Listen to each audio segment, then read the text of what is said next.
मैं यशोदा के जैसे सुरा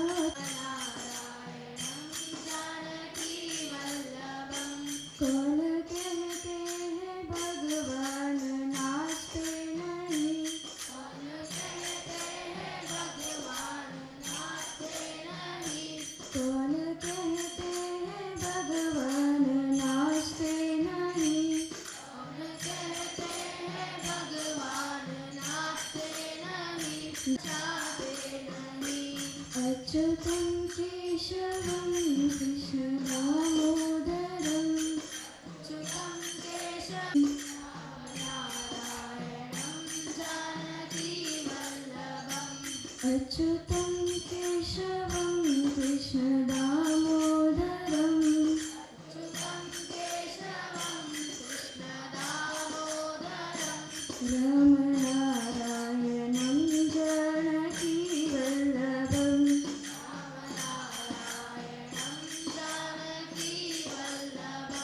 राम नारायणं जानकी वल्लभम्।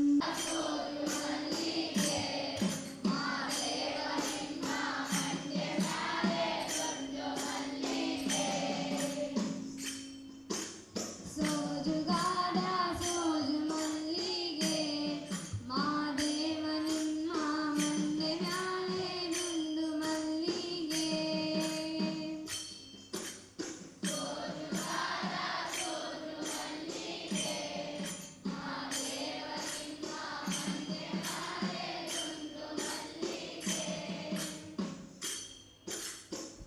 ಅಂದಾವರೆ ಮುನ್ನಾವರೆ ಮತ್ತೆ ತಾವರೆ ಪುಷ್ಪ.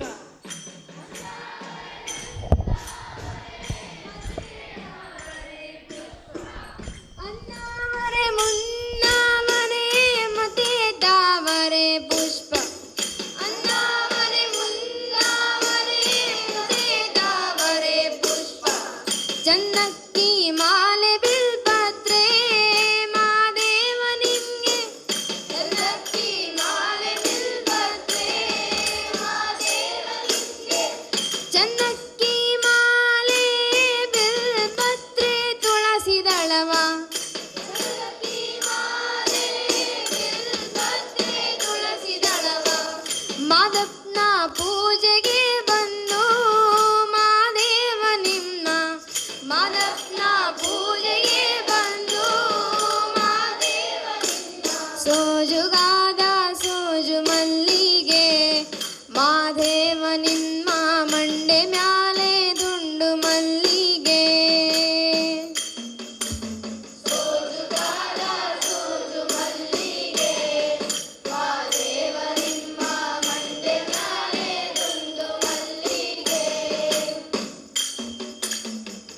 ತಪ್ಪಾಳೆ ಬೆಳಗಿ ನೀ ತುಪ್ಪವ ಕಾಯಿಸಿ. ತಪ್ಪಾಳೆ ಬೆಳಗಿ ನೀ ತುಪ್ಪವ ಕಾಯಿಸಿ. ಕಿತ್ತಾಳೆ ಹಣ್ಣ ತಂದೀವ್ ನೀ ಮಾದೇವ ನಿಂಗೆ. ಕಿತ್ತಾಳೆ ಹಣ್ಣ ತಂದೀವ್ ನೀ ಮಾದೇವ ನಿಂಗೆ. ಕಿತ್ತಾಳೆ ಹಣ್ಣ ತಂದೀವ್ ನೀ ಮಾದಪ್ಪ. ಕಿತ್ತಾಳೆ ಹಣ್ಣ ತಂದೀವ್ ನೀ ಮಾದಪ್ಪ. ಕಿತ್ತಾಡಿ ಬರುವ ಪರಸೆಗೆ ಮಾದೇವ ನಿನ್ನ. ಸೋಜುಗಾದ ಸೋಜು ಮಲ್ಲಿಗೆ ಮಾದೇವ ನಿಮ್ಮ ಮಂಡೆ ಮ್ಯಾಲೆ ದುಂಡು ಮಲ್ಲಿಗೆ. ಬೆಟ್ಟತ್ಕೊಂಡ್ ಹೋಗೋರ್ಗೆ ಅಟಿ ಹಂಬಲವ್ಯಾಕ. ಬೆಟ್ಟತ್ಕೊಂಡ್ ಹೋಗೋರ್ಗೆ ಅಟಿ ಹಂಬಲವ್ಯಾಕ. ಬೆಟ್ಟತ್ಕೊಂಡ್ ಹೋಗೋರ್ಗೆ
राम राम राम राम राम नाम तारकम् राम राम राम राम नाम तारकम् राम राम देव भक्ति मुक्तिदायकम् जानकी मनोहरं सर्वलोकनायकम् जानकी मनोहरं सर्वलोकनायकम् जानकी मनोहरं सर्वलोकनायकम् जानकी मनोहरं सर्वलोकनायकम् शङ्करादिसेव्यमान पुण्यनाम कीर्तनम् शङ्करानि सेव्यमाण पुण्यनाम कीर्तनम् राम राम राम राम राम नाम तारकम् राम राम राम राम राम नाम तारकम् रामकृष्ण वासुदेव भक्तिमुक्तिदायकम् रामकृष्ण वासुदेव भक्ति मुक्तिदायकम् आञ्जनेय जीवनाम राजमन्त्ररूपकम् आञ्जनेय जीवनामन्त्ररूपकम् राम राम राम राम राम नाम तारकम् राम राम राम राम राम नाम तारकम् रामकृष्ण वासुदेव भक्तिमुक्तिदायकम् रामकृष्ण वासुदेव भक्ति मुक्तिदायकम् वीरशूरवन्दितं रावणादिनाशकम् वीरशूरवन्दितं रावणादिनाशकम् वीरशूरवन्दितं रावणादिनाशकम् वीरशूरवन्दितं रावणादिनाशकम् आञ्जनेय जीवनाम राजमन्त्ररूपकम् आञ्जनेय जीवमानराजमन्त्ररूपकम् राम राम राम राम राम नाम तारकम् राम राम राम राम राम नाम तारकम् रामकृष्ण वासुदेव भक्तिमुक्तिदायकम् रामकृष्ण वासुदेव भक्ति मुक्तिदायकम् राम राम राम राम राम नाम तारकम् राम राम राम राम राम नाम तारकम् रामकृष्ण वासुदेव भक्तिमुक्तिदायकम् रामकृष्ण वासुदेव भक्ति मुक्तिदायकम् रामकृष्ण वासुदेव भक्तिमुक्तिदायकम् रामकृष्ण वासु राधे गोविन्द राधे राधे राधे राधे राधे गोविन्द राधे राधे राधे राधे राधे गोविन्द राधे राधे राधे राधे राधे गोविन्द राधे गोविन्द राधे गोविन्द बृन्दावन चन्द वृन्दावन चन्द अनाथनाथ दीन बन्धु राधे गोविन्द अनाथनाथ दीनबन्धु राधे गोविन्द राधे राधे राधे राधे राधे गोविन्द राधे राधे राधे राधे राधे गोविन्द राधे राधे राधे राधे राधे गोविन्द राधे राधे राधे राधे राधे गोविन्द राधे गोविन्द राधे गोविन्द बृन्दावन चन्द वृन्दावन चन्द अनाथनाथ दीन बन्धु राधे गोविन्द अनाथनाथ दीनबन्धु राधे गोविन्द नंद कुमार नवनीत छोरा राधे गोविन्द नन्दकुमार नवनीत चोरा राधे गोविन्द नंद कुमार नवनीत छोरा राधे गोविन्द नन्दकुमार नवनीत चोरा राधे गोविन्द राधे गोविन्द राधे गोविन्द बृन्दावन चन्द वृन्दावन चन्द अनाथनाथ दीन बन्धु राधे गोविन्द अनाथनाथ दीनबन्धु राधे गोविन्द राधे राधे राधे राधे राधे गोविन्द राधे राधे राधे राधे राधे गोविन्द राधे राधे राधे राधे राधे गोविन्द राधे राधे राधे राधे राधे गोविन्द राधे गोविन्द राधे गोविन्द बृन्दावन चन्द वृन्दावन चन्द अनाथनाथ दीन बन्धु राधे गोविन्द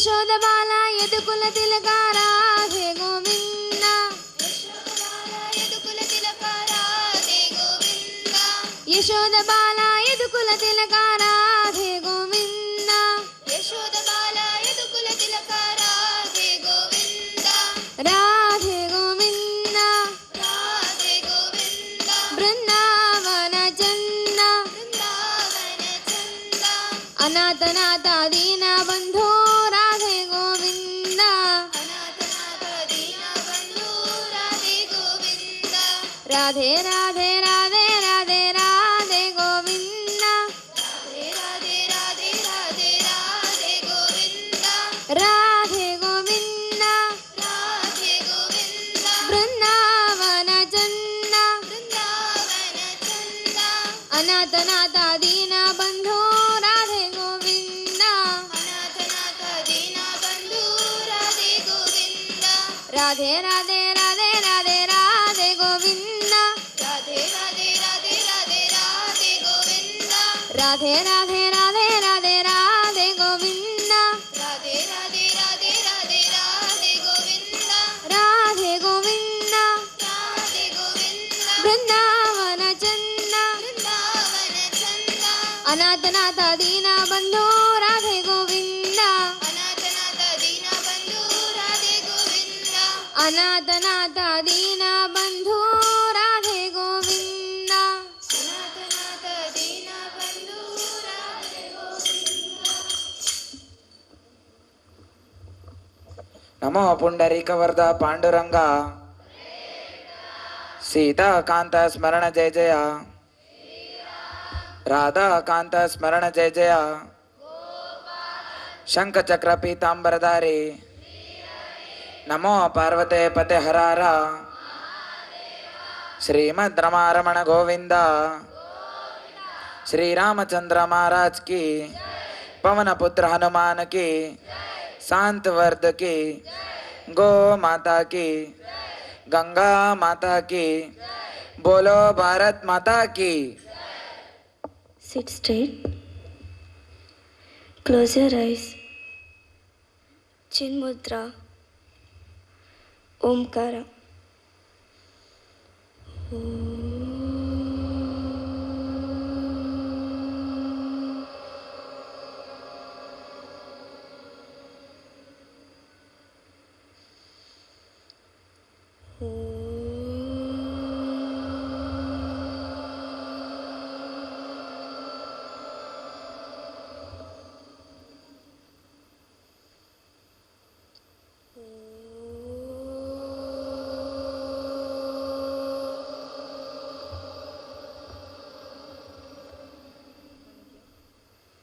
सर्वे भवन्तु सुखिनः सर्वे सन्तु निरामयाः सर्वे भद्राणि पश्यन्तु मा कश्चित् दुःखभाग् भवेत्. ॐ शान्ति शान्ति शान्तिः. हरि ओम.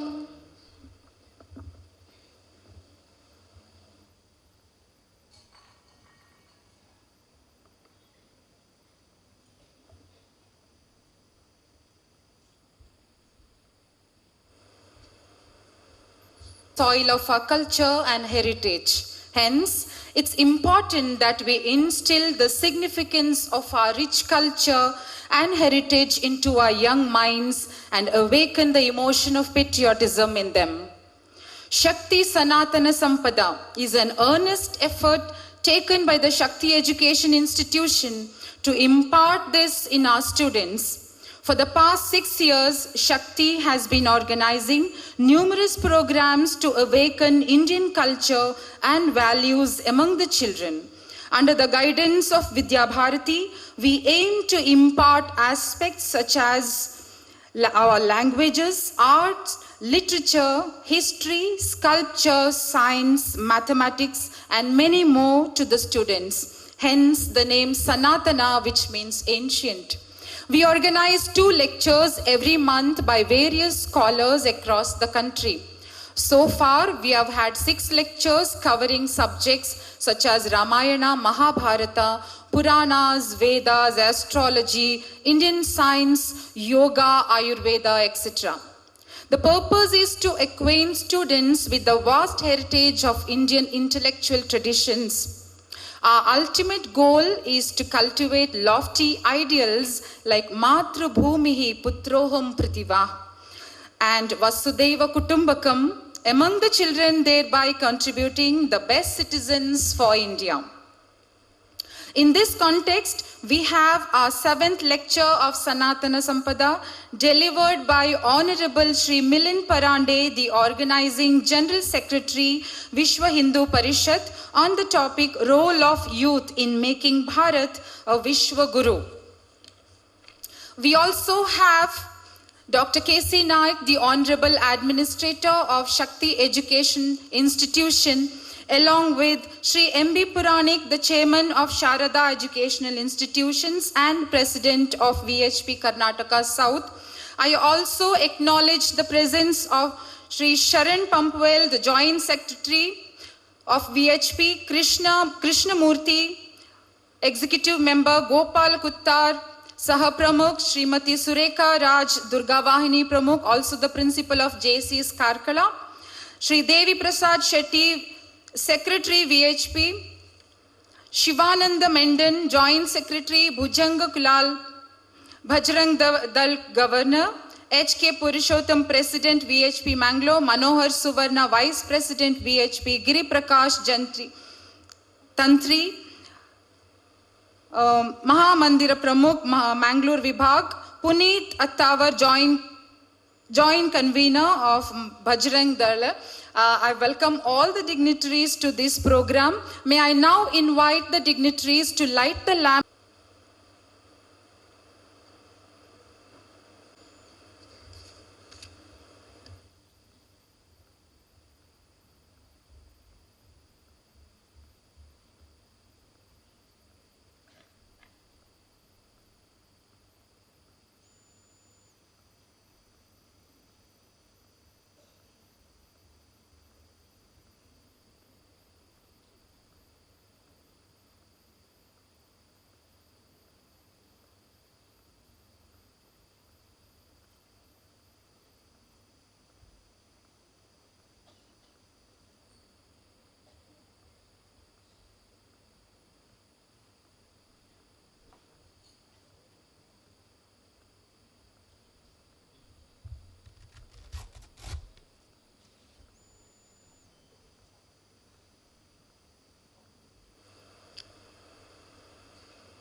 It is indeed an honor to have an eminent personality, Shri Milind Parande, amidst us today.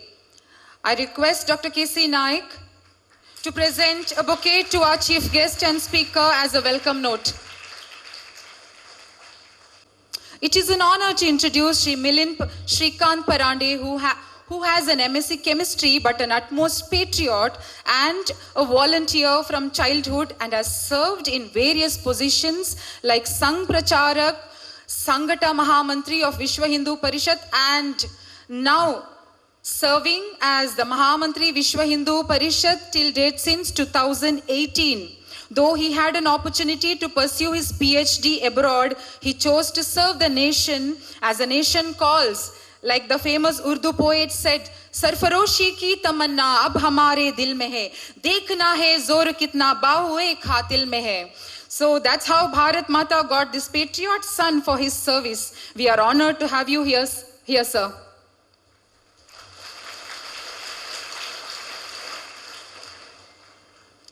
Let me initiate this lecture series with this Vyakti Gite, which was a favorite of many freedom fighters, and also all of us sing this in our hearts. Ninna namadali ninnanu kaanuva chinna manasu bekenege hari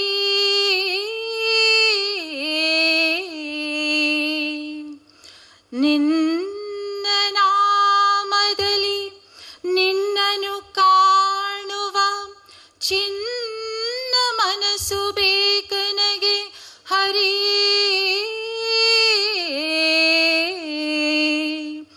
എന്നവരനോ ഭഗവൻ ನಿನ್ನೊಲ್ಮೆಯ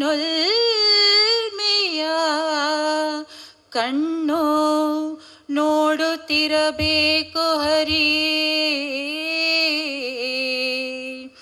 എന്നവರನೋ ಭಗವನ್ ನಿನ್ನೊಲ್ಮೆಯ ಕಣ್ಣು ನೋಡುತ್ತಿರಬೇಕು ಹರಿ ಕನ್ನಡ ನುಡಿಯಲಿ ಕಂಡುದ ನುಡಿಯುವ ಕನ್ನಡ ನುಡಿಯಲಿ ಕಂಡುದ ನುಡಿಯುವ ಪುಣ್ಯವಿರಲು ಸಾಕು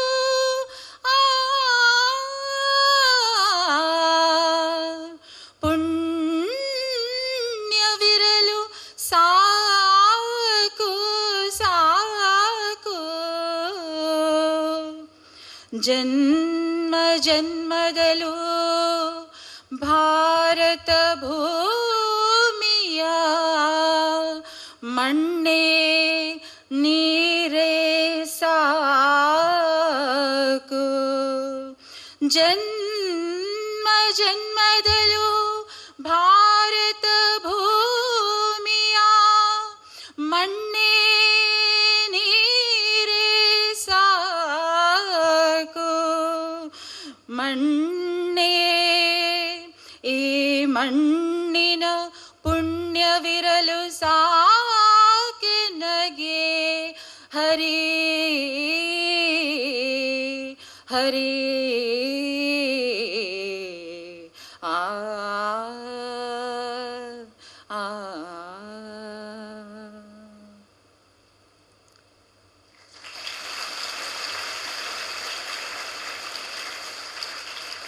I think this has awakened the patriotic mood in you so that we can take it to this lecture series where our chief guest is going to talk about the same topic, the role of youth in building the nation.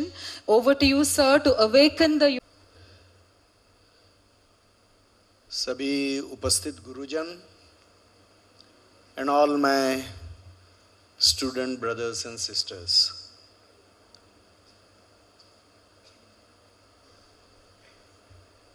हम देखेंगे कि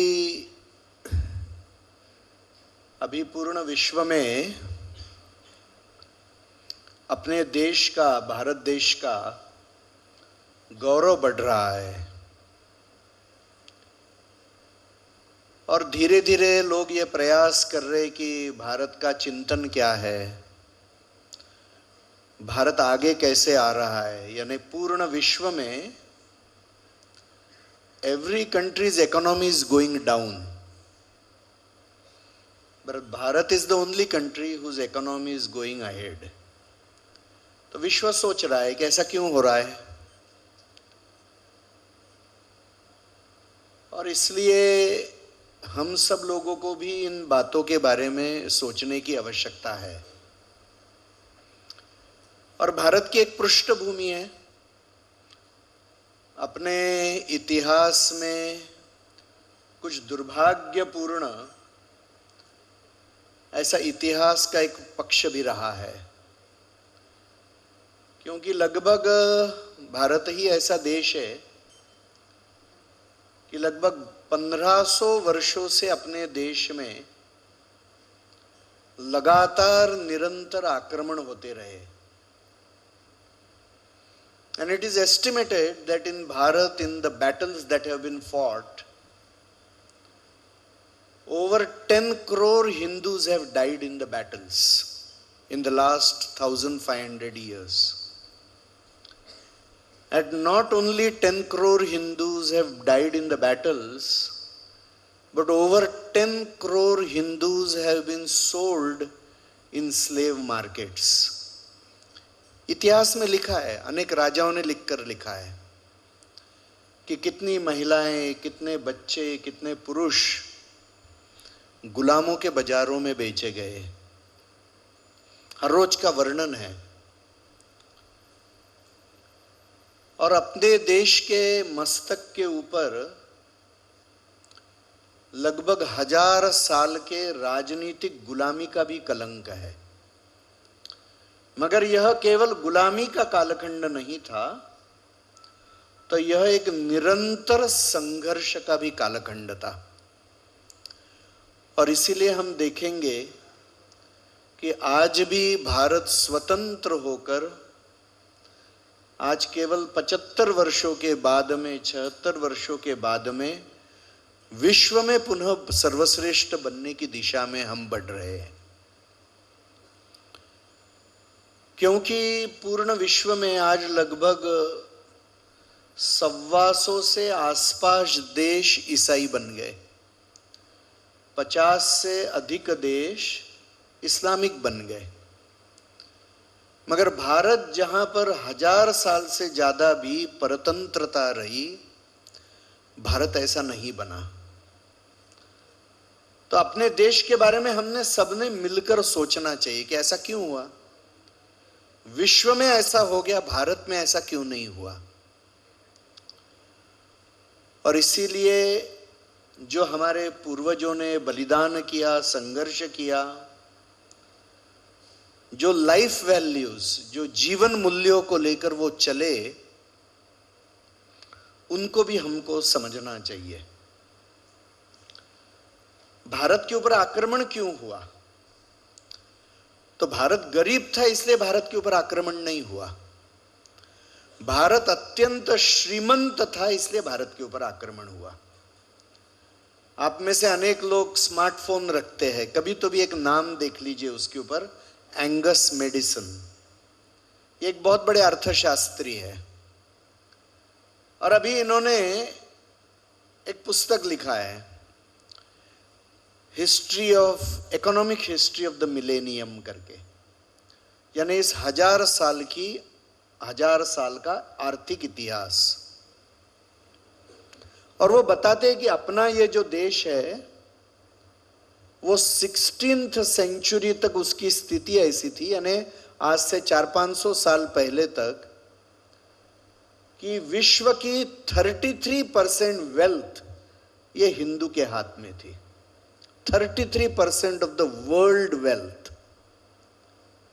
फिर वो कहते कि 17th century आते आते वह 22% हो गई। और आज हम देखेंगे कि अपने देश में करोड़ों करोड़ों लोग आज गरीबी रेखा के नीचे जी रहे हैं। तो भारत पहले से गरीब नहीं था, इस संघर्ष के कालखंड में गरीब बन गया और आज अपने समाज की और देश की ये दुर्गति हो गई।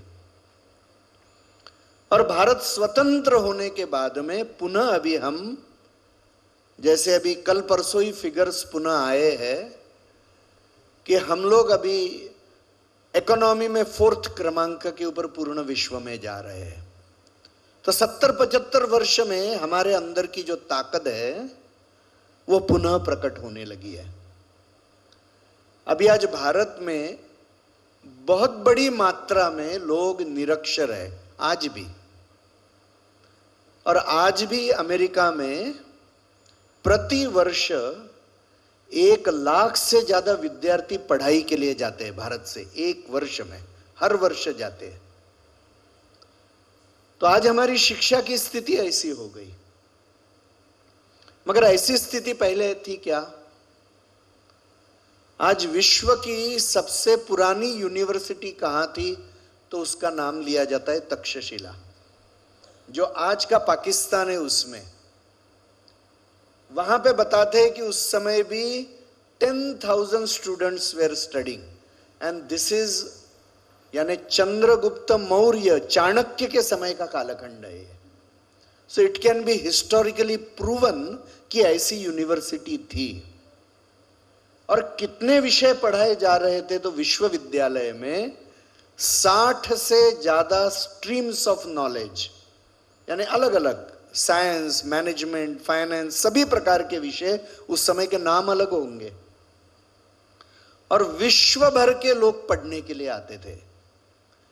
नालंदा और विक्रमशिला, जो आज बिहार में, जो बिहार आज हम कहते हैं, वहां की यूनिवर्सिटीज, तो बख्तियार खिलजी ने जब उसके ऊपर आक्रमण करके उसको जलाया, तो लाइब्रेरी कितनी बड़ी थी, for 6 months it kept on burning.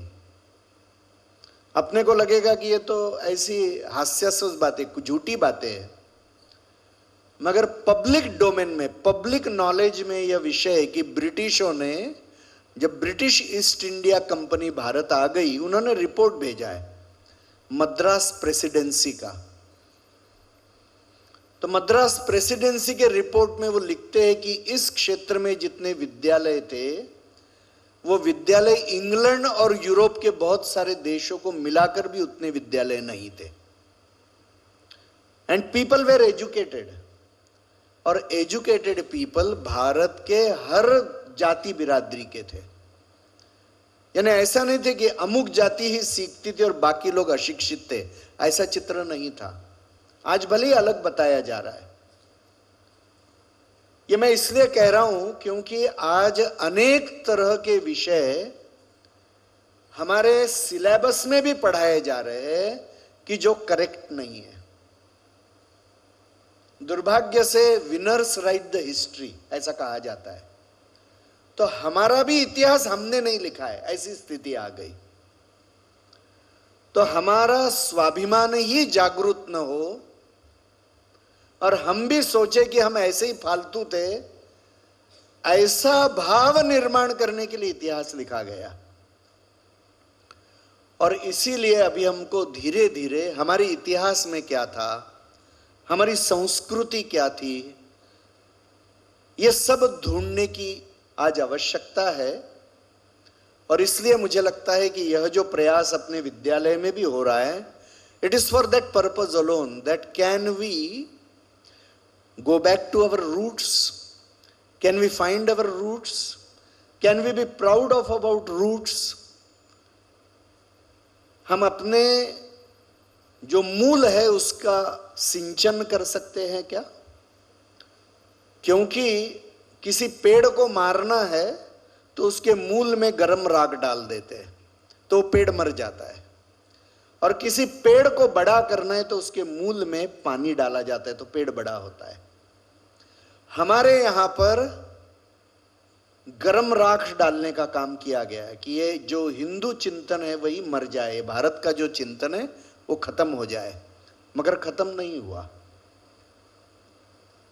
अभी आप कहेंगे कि हमको क्या लेने देना, हम तो अभी 6वीं कक्षा में, 7वीं कक्षा में, इसके बारे में क्या करना है। 10वीं 11वीं के भी लोग रहेंगे, 12वीं के भी लोग रहेंगे। तो हमारे यहां पर कैसे चरित्र है, हमारे पास में ध्रुव का, भक्त ध्रुव का है कि अपमान हो गया तो अपमान से परिमार्जन करने के लिए कितना तप किया। तो जब भगवान का तप करना प्रारंभ किया तो मन में कुछ तो भी मांगने की इच्छा थी कि मुझे ऐसी जगह मिलनी चाहिए, मुझे राजगद्दी मिलनी चाहिए। यहां से उनकी भक्ति प्रारंभ हुई। मगर ध्रुव के भक्ति का वर्णन आता है कि जब प्रत्यक्ष भगवान सामने खड़े रहे तो उन्होंने अपने भगवान का नाम लेना छोड़ा नहीं, भगवान देखने के बाद भी। तो सकाम भक्ति, कुछ चाहिए इससे भक्ति प्रारंभ की, और फिर सर्वश्रेष्ठ भक्ति तक एक बालक पहुंच गया, बड़ा बूढ़ा व्यक्ति नहीं, एक बच्चा। हम भगवान श्री कृष्ण के भजन गाते हैं, हम केवल राधा और गोपी के भजन गाते हैं, मगर भगवान श्री कृष्ण ने जन्म से लेकर बचपन में भी कितने पराक्रम किए, कितने असुरों का नाश किया, हमको स्मरण है क्या? भगवान केवल रासलीला खेलने वाले भगवान का स्वरूप नहीं था। बाल्यकाल में भगवान ने कंस तक का मल्ल युद्ध में नाश कर दिया। लड़ने वाले भगवान थे, केवल बांसुरी वाले भगवान नहीं थे।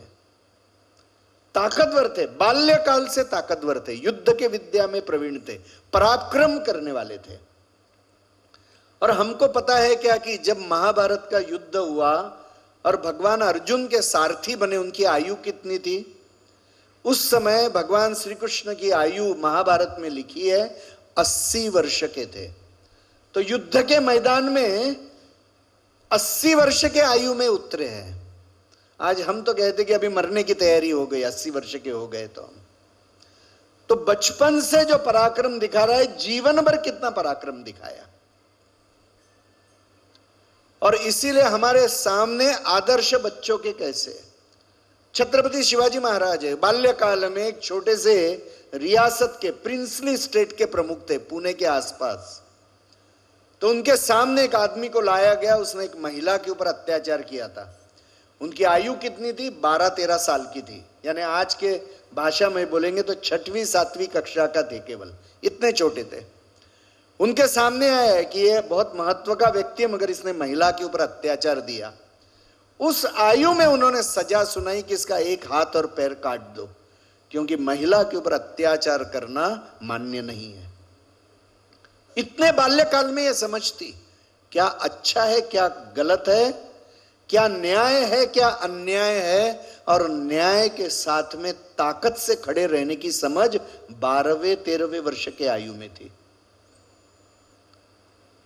भारत के उत्तर क्षेत्र में कश्मीर के हिंदुओं को मुसलमान बनाने का प्रयत्न चल रहा था।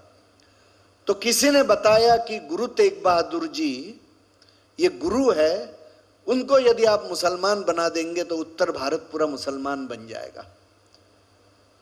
तो कश्मीर के हिंदू गुरु तेग बहादुर जी के पास आए कि ऐसा ऐसा चल रहा है। तो गुरु तेग बहादुर जी ने कहा कि किसी एक महापुरुष का बलिदान होगा तो हिंदू समाज का बल बन जाएगा। तो कौन महापुरुष बलिदान कर सकता है? किसी को कोई नाम याद नहीं आ रहा था। तो गुरु तेग बहादुर का छोटा सा बालक, उस समय उनका नाम गोविंद था, 12-13 साल के होंगे, वो आए, वो बोल रहे, उन्होंने कक्ष में प्रवेश करके पूछा, पिताजी क्या सब लोग सोच रहे? तो उन्होंने कहा कि इस देश के लिए, धर्म के लिए बलिदान कौन करेगा, हमको ध्यान में नहीं आ रहा है। तो गुरु गोविंद, उस समय वो गुरु नहीं थे, उनको गोविंद ही कहते थे, उन्होंने कहा कि मुझे पता है कौन बलिदान कर सकते। तो बोले कौन? तो बोले आप। अपने पिता को कहा उन्होंने, उस आयु में 12वें-13वें वर्ष के आयु में। उनके पिता को भी यह समझ में नहीं आ रहा था, बेटे ने, इतने से बालक ने बता दिया। और हम जानते कि गुरु तेग बहादुर जी ने दिल्ली के बादशाह को संदेश दिया कि गुरु तेग बहादुर को तो मुसलमान बना के दिखा तो पूरा समाज बनेगा। उनको अत्यंत यातनाएं दी गई, वो नहीं बने, बाद में उनका सिर काट दिया गया। और गुरु तेग बहादुर जी गुरु बन गए कितने आयु में? 12वें-13वें आयु में। और उस आयु में उन्होंने खालसा पंथ की स्थापना की कि अपने धर्म की रक्षा के लिए हमको खड़ा होना चाहिए। मैं क्यों कह रहा हूं? बचपन से सारी बातें होती है। हमारे सामने ऐसे भी आदर्श है के बारे में, इस समाज के बारे में हमने सोचना बंद कर दिया, इसलिए हम परतंत्र हो गए। We lost our freedom because we stop caring for the country. और इसलिए केवल स्वयं के बारे में नहीं सोचना है, तो इस देश के बारे में सोच सकते हैं क्या? आज हमारे देश की स्थिति क्या है? क्योंकि आप विद्यार्थी है, छोटे और बड़े। So what are your aspirations? हम क्या बनना चाहते हैं? हम देखेंगे कि जब भारत विश्व का सबसे श्रीमंत देश था तो कितने लोग नौकरियां करते थे? बहुत कम लोग नौकरियां करते थे। सब लोग किसी न किसी प्रकार के शिल्पी थे, कारीगर थे। ज्यादा से ज्यादा लोग स्वयं व्यवसाय करके धन कमाते थे।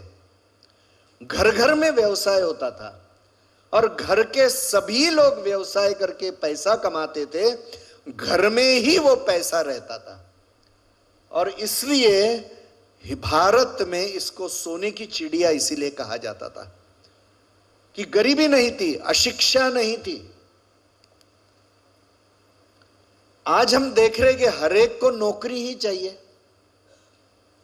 कोई व्यवसाय करने की आकांक्षा ही नहीं रखता है। हम सब लोग नौकर ही बनना चाह रहे, मालिक बनना कोई चाह ही नहीं रहा है।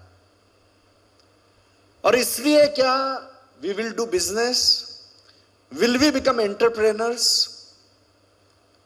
आज हम विश्व की सबसे बड़ी कंपनियां देखेंगे तो फॉर्च्यून 500 कंपनीज हम देखेंगे, जो बड़ी बड़ी कंपनियां हैं, आज उसके प्रमुख हम देखेंगे कि अपने भारत के लोग हैं। बड़ी सी बड़ी कंपनियां हाथ में ले लो, अचानक बन गया क्या? गूगल है, माइक्रोसॉफ्ट है, बड़ी बड़ी कंपनियां। आज IBM जैसी कंपनी देखो, ज्यादा से ज्यादा भारत के लोग काम कर रहे हैं उसमें। आज बड़ी बड़ी कंपनियों में ये हो रहा है। ऐसा कैसा हो गया? क्योंकि हमारे अंदर कैपेसिटी है। इसलिए मैं कुछ वर्ष अमेरिका में पढ़ रहा था, बाद में भारत आ गया।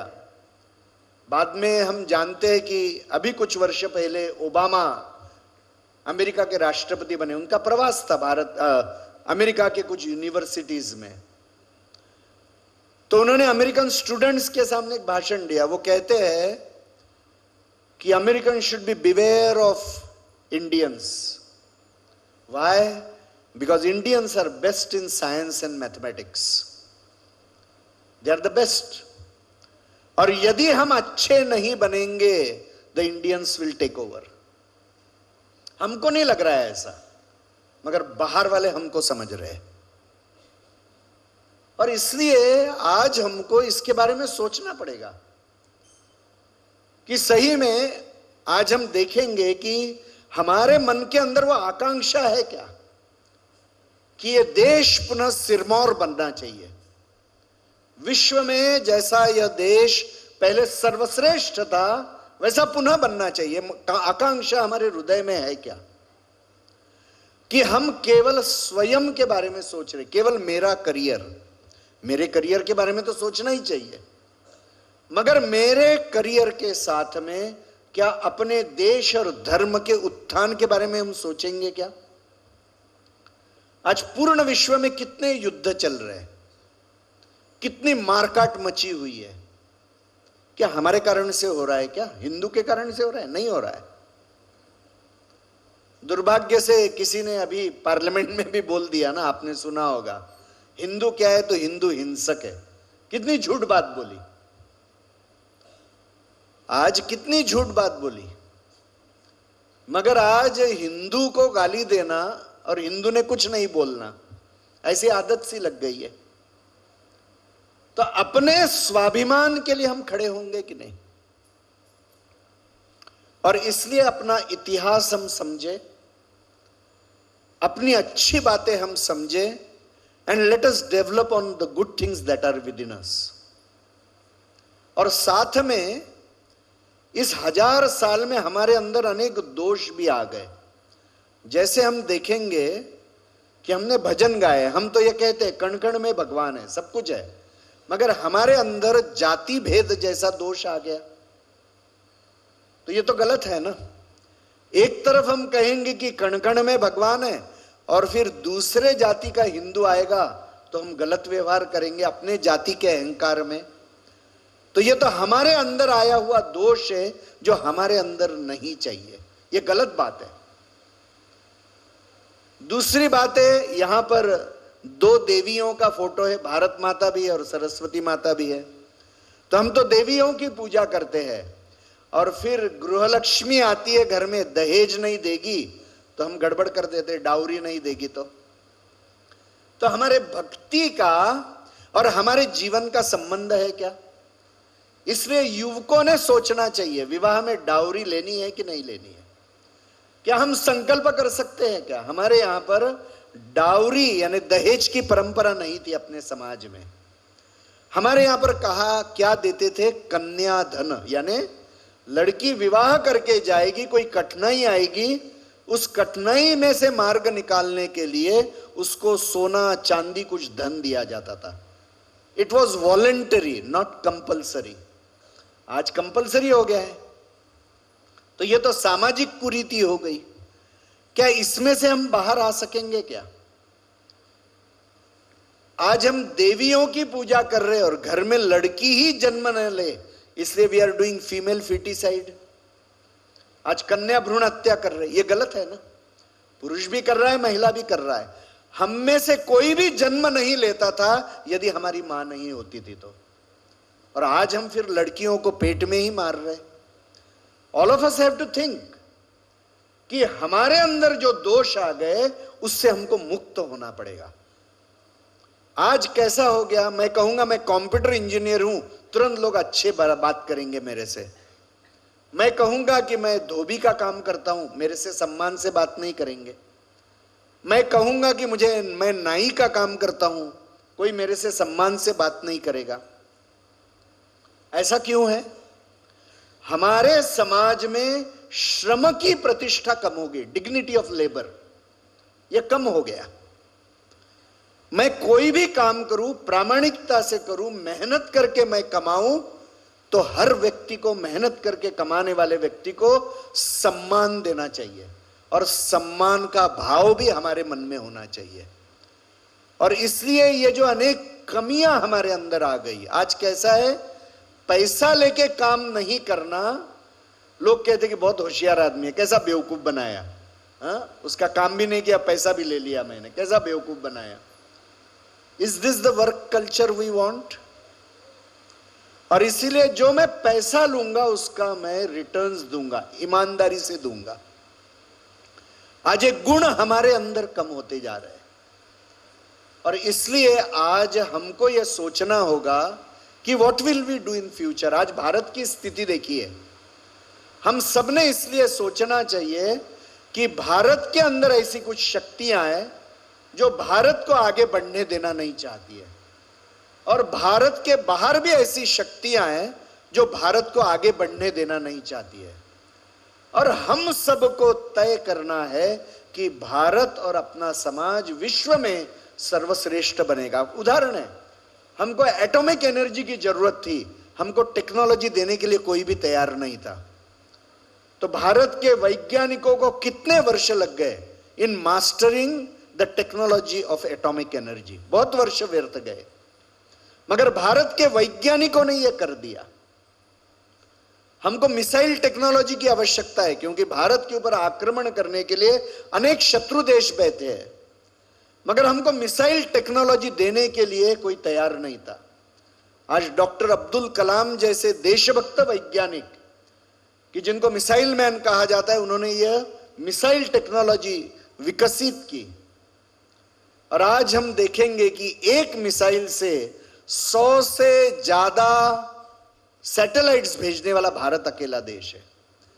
हमको सुपर कंप्यूटर्स की जरूरत थी, किसी ने देने के लिए नहीं कहा, तो भारत के मैथमेटिशियंस और कंप्यूटर साइंटिस्ट ने पैरेलल कंप्यूटिंग का व्यवस्था किया और परम कंप्यूटर्स बनाए। हर जगह पर हमको रोकने का प्रयत्न हो रहा है विश्व में, और यदि भारत के वैज्ञानिक खड़े नहीं होंगे तो भारत आगे नहीं जा सकता है। और इसलिए क्या हम सब लोग शिक्षा में जो अच्छे हैं, जो बहुत होशियार है, क्या रिसर्च के फील्ड में जा सकते हैं क्या? आज हम देखेंगे कि हमारे सारे भगवान के स्वरूप शस्त्रधारी है और सारा समाज निशस्त्र है। यानी भगवान की पूजा करके भगवान जैसा बनना है, शिवो भूत्वा शिवम यजेत। मगर हम तो सारे शस्त्रधारी देवताओं की पूजा करते करते निशस्त्र बन गए। ये कैसा क्या हो गया? ये गड़बड़ कहां हो गई? और इसीलिए अपने को, अपनी भक्ति, अपना धर्म ठीक से समझना है, अपने देश के बारे में भी सोचना है। जो भी मैं बोलूंगा, जो भी मैं करूंगा, क्या देश के हित में है? क्या राष्ट्रीय चरित्र, जिसको नेशनल कैरेक्टर कहते हैं, औरंगजेब ने राजा जयसिंह को शिवाजी महाराज जी के ऊपर आक्रमण करने के लिए भेजा। शिवाजी महाराज जी ने एक पत्र लिखा है उस समय राजा जयसिंह को कि आप एक हिंदू राजा हो, औरंगजेब को हटाकर आप भारत के राजा बनो। मगर राजा जयसिंह को समझ में नहीं आई बात। हम जानते कि उन्होंने शिवाजी महाराज जी को गिरफ्तार कर दिया, सारी कथा जानते, बाद में आगरा से वो छूट कर आए। हम राजा जयसिंह की बात, जीवन देखेंगे तो बहुत बड़े अच्छे शिव भक्त थे, रोज गो पूजा करते थे, रोज बिल्वदल शिवलिंग के ऊपर चढ़ाते थे, रोज अन्नदान करते थे, सब कुछ जो धर्म में कहा है अच्छा वो सब कुछ करते थे, मगर देश और धर्म के लिए क्या अच्छा है वो समझ नहीं सके। तो केवल पूजा पाठ पर्याप्त नहीं है। जो भी मैं करूंगा वो देश हित में है क्या, समाज के हित में है क्या, इस धर्म और संस्कृति की रक्षा के लिए क्या यो योग्य है क्या, ये हमारे में से हर एक ने सोचना चाहिए। That is what is national character. और इसलिए हमारा केवल पर्सनल कैरेक्टर अच्छा होना आवश्यक नहीं है, नेशनल कैरेक्टर हमारा बिल्डअप होना चाहिए। आज मुझे लगता है कि इस तरह की जो लेक्चर सीरीज है, it is to develop that national character. और इसीलिए हमको सबको इसके बारे में सोचना होगा। आज विश्व में भारत की ताकत बढ़ रही है, हमारा स्वाभिमान भी बढ़ रहा है। आज भारत में ओवर 88 करोड़ वर्क फोर्स है, यानी लेबर फोर्स हमारे पास में कितना है, over 88 crore. Bharat is the oldest as well as the youngest nation in the world. Oldest in the sense हमारे से प्राचीन कोई नहीं है, और यंगेस्ट इन द सेंस हमारे पॉपुलेशन में युवक सबसे ज्यादा है। और यदि इसलिए भारत का समाज, हम सब लोग मिलकर ये सोचेंगे कि इस देश को विश्व का सर्वश्रेष्ठ बनाना है, तो हम बना सकते हैं। मगर क्या भारत की ताकत लोगों के ऊपर अत्याचार करने के लिए है क्या? तो ऐसा नहीं है। भारत के इतिहास में कहां पर भी नहीं है कि भारत ने अत्याचार करने के लिए बाहर किसी देश के ऊपर आक्रमण किया हो। हमारे धर्म और संस्कृति का प्रचार तलवार के बल पे नहीं हुआ है, हिंसा और अत्याचार के बल पे नहीं हुआ है, मगर हमारा उत्थान, हमारा ग्रोथ तभी हुई है जब हम ताकतवर थे।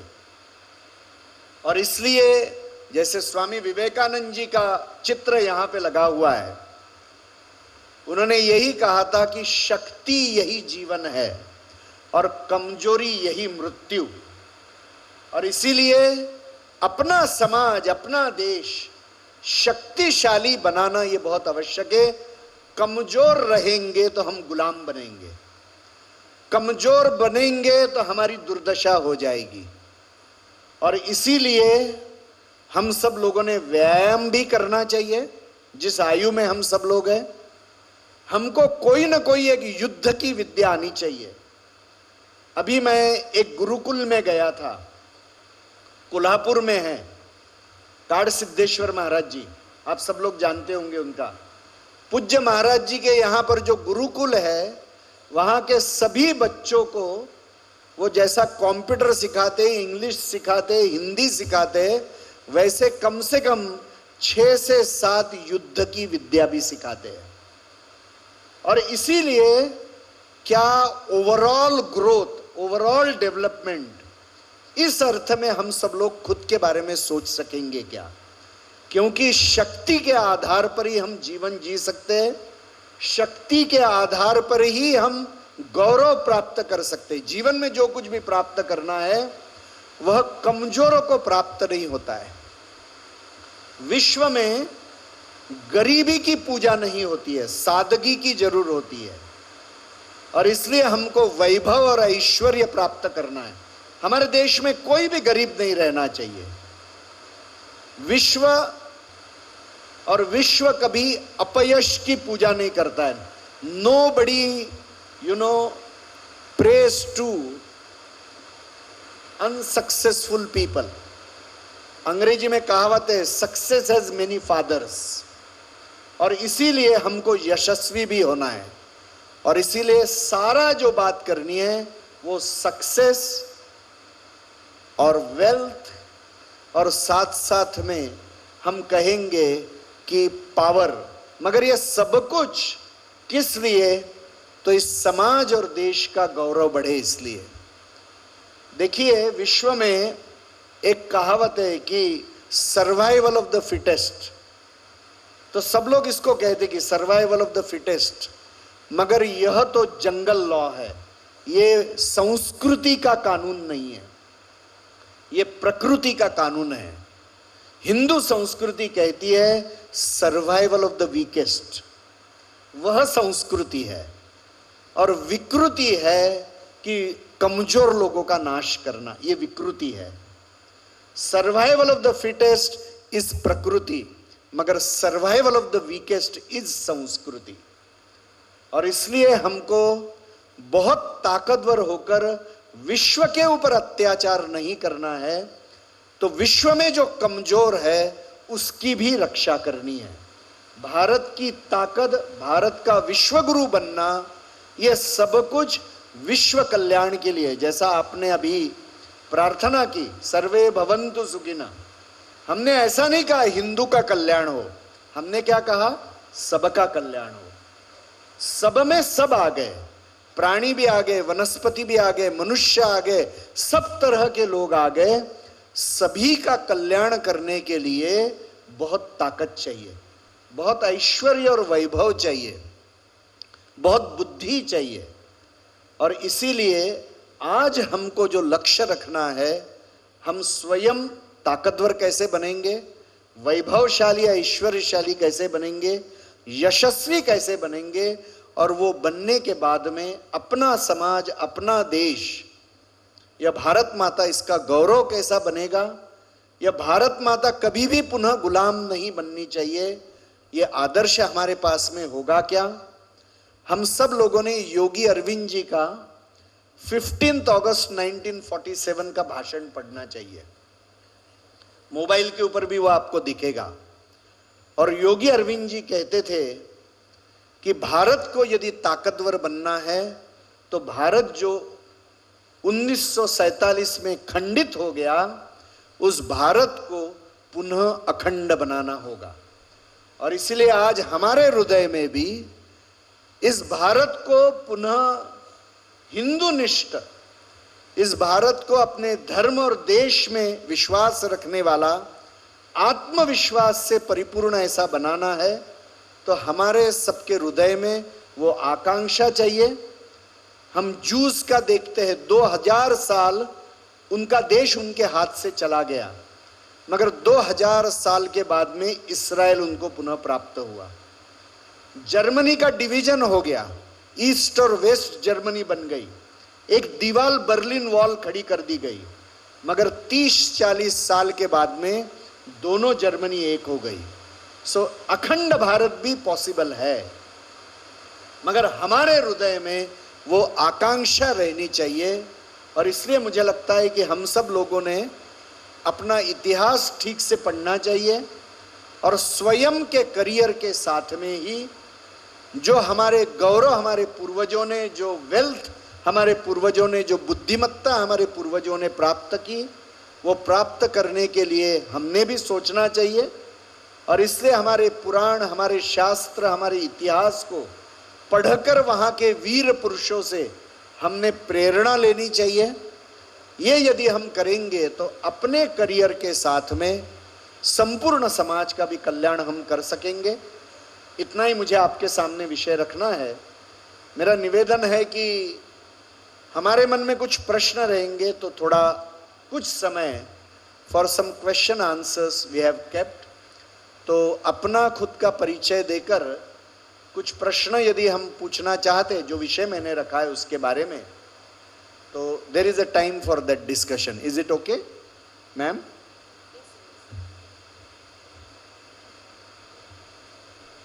किसी को नींद लग गई होगी तो उठा दीजिए।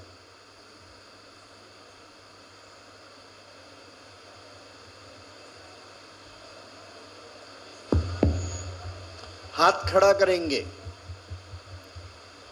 हाँ, नहीं, प्रश्न जिनको पूछना है उन्होंने हाथ खड़ा करना है, केवल हाथ खड़ा नहीं करना है।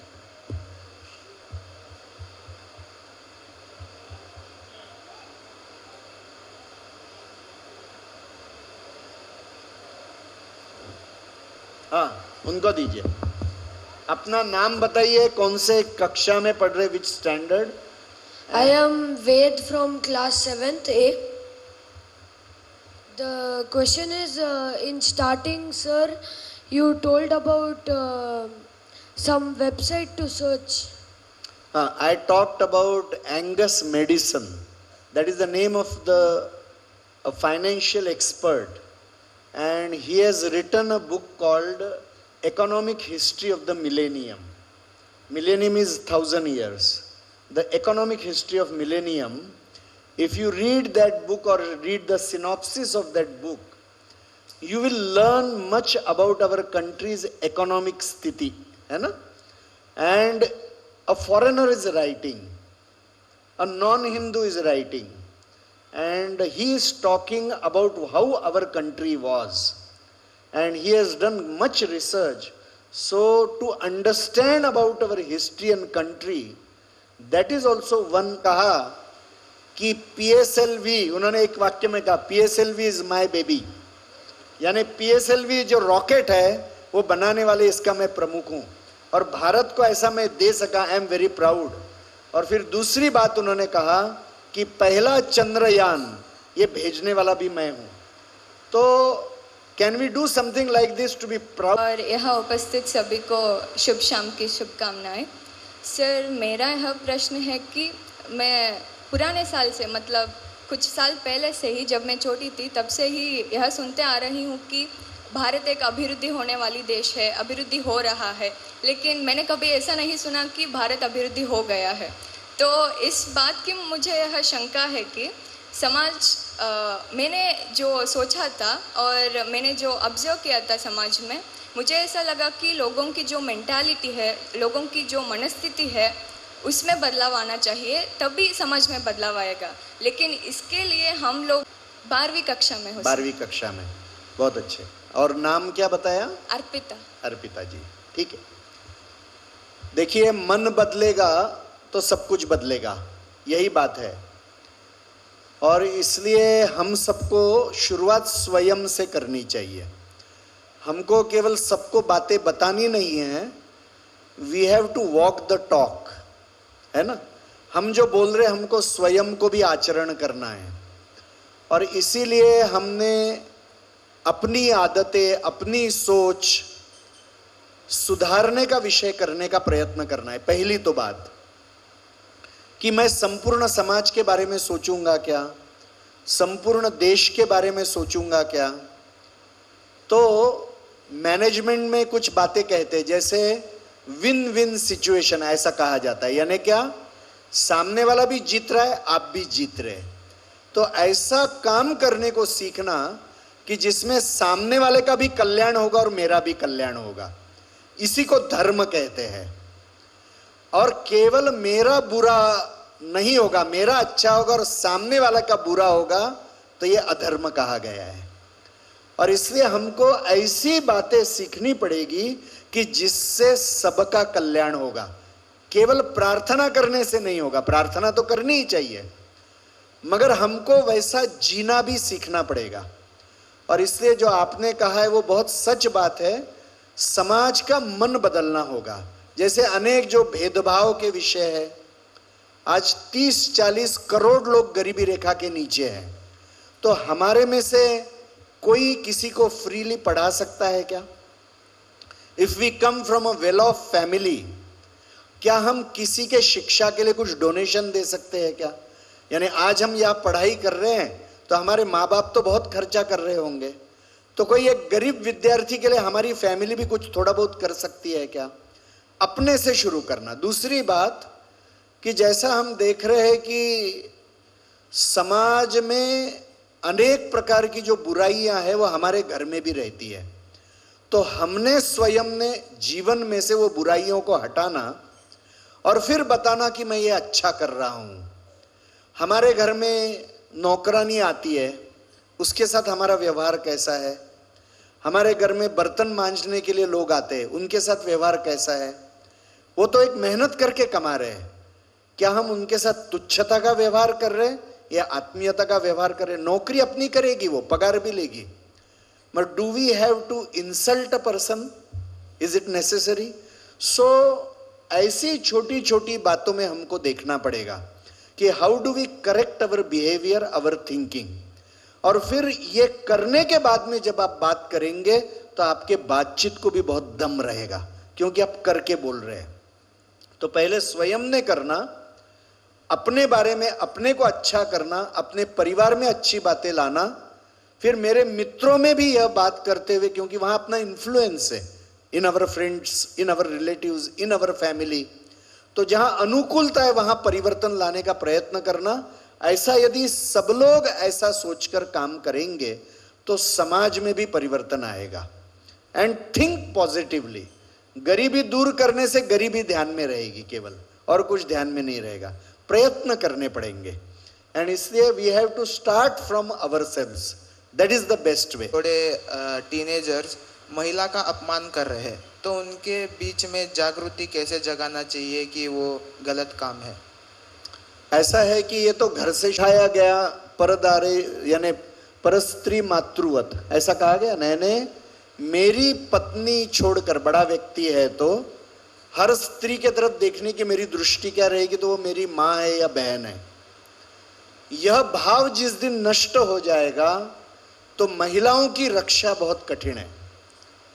हम देखेंगे कि अमेरिका, यूरोप में महिलाओं के लिए इतना फ्रीडम है, मगर महिलाओं के विरुद्ध के क्राइम्स कम हुए हैं क्या? नहीं हुए। तो केवल फ्रीडम से, केवल कानून बनाने से कोई बात नहीं हो सकती, वो तो आवश्यक है। और इसलिए अपने घरों में हमको आदर्श लाने होंगे हमारे घर में, और इसलिए हमारे जीवन में हमारे माँ बाप ने, हमारे बड़े लोगों ने, हमारे ऊपर के पीढ़ी ने इन बातों की बातचीत परिवार में भी करनी चाहिए, सब जगह करनी चाहिए, ये सिखाना चाहिए, आदर्श वो लाने चाहिए। ये सतत करेंगे तो फिर कुछ आचरण में परिवर्तन आएगा, अन्यथा बहुत कठिन है। क्योंकि पानी नेचुरली नीचे बहता है ना। आप पानी डालो, इट गोज डाउन। पानी को ऊपर चढ़ाना है तो बहुत मेहनत करनी पड़ती है या मोटर लगानी पड़ती है। तो विकृति के तरफ जाना, बुराई के तरफ जाना बहुत आसान है, अपने आप हो जाता है। संस्कृति के तरफ जाना है तो बहुत ताकत लगती है, वो अपने। हिस्ट्री है, बट हमारे देश की हिस्ट्री क्यों नहीं है?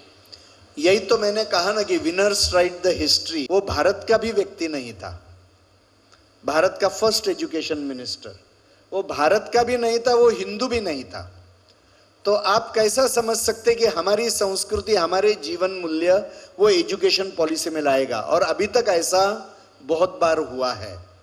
तो अभी जब यह देश एक प्राचीन देश है, यह एक श्रेष्ठ देश है, श्रेष्ठ संस्कृति है, इसमें विश्वास रखने वाले लोगों ने अभी इतिहास लिखना चाहिए। So we should rewrite the history correctly. ये प्रोसेस अभी शुरू हुआ है, और हम सब लोग पढ़े लिखे हैं, हम अनेक लाइब्रेरीज में भी जो पुस्तक है वो पढ़ सकते हैं, तो real history will come forward.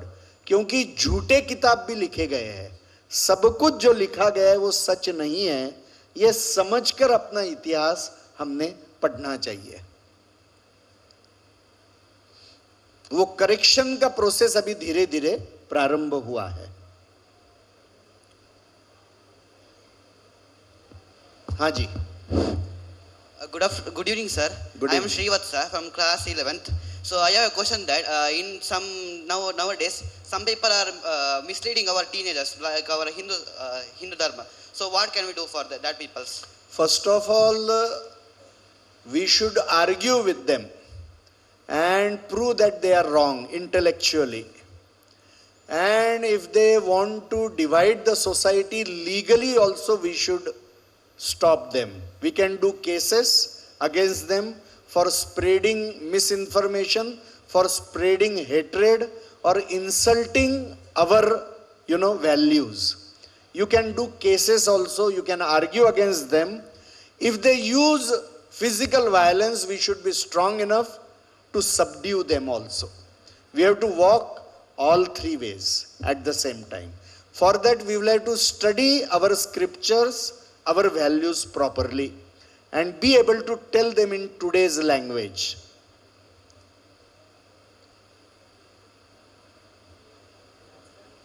आप बताइए. Okay, last question. सर, मेरा नाम नई दिल है, मैं 10वीं कक्षा की छात्र हूँ। मेरा प्रश्न यह है कि आपने बोला ना अखंड भारत अभी भी आ सकते हैं, तो हम भारत को फिर से अखंड भारत में परिवर्तन करने के लिए क्या कर सकते हैं? एक तो भारत को, आज का जो भारत है उसको ताकतवर बनाना पड़ेगा। और अनेक लोग आज हिंदू धर्म में वापस आना चाहते हैं, तो जो लोग हिंदू धर्म में वापस आना चाहते हैं उनको हिंदू बनाना भी चाहिए।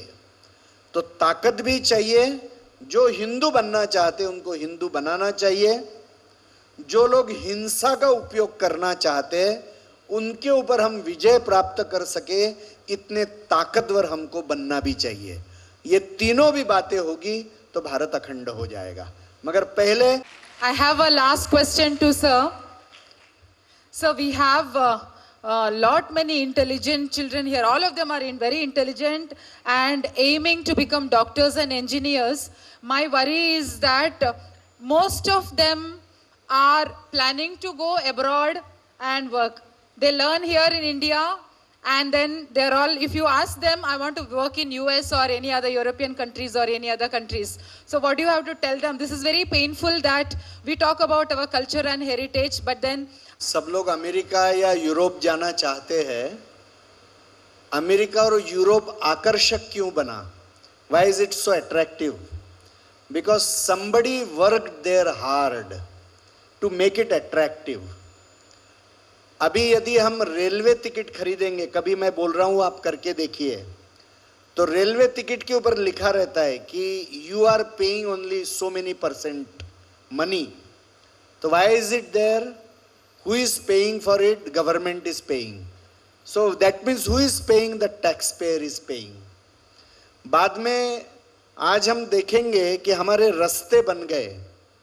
आज हमारे इलेक्ट्रिसिटी, बटन दबाया तो इलेक्ट्रिसिटी आ जाती है।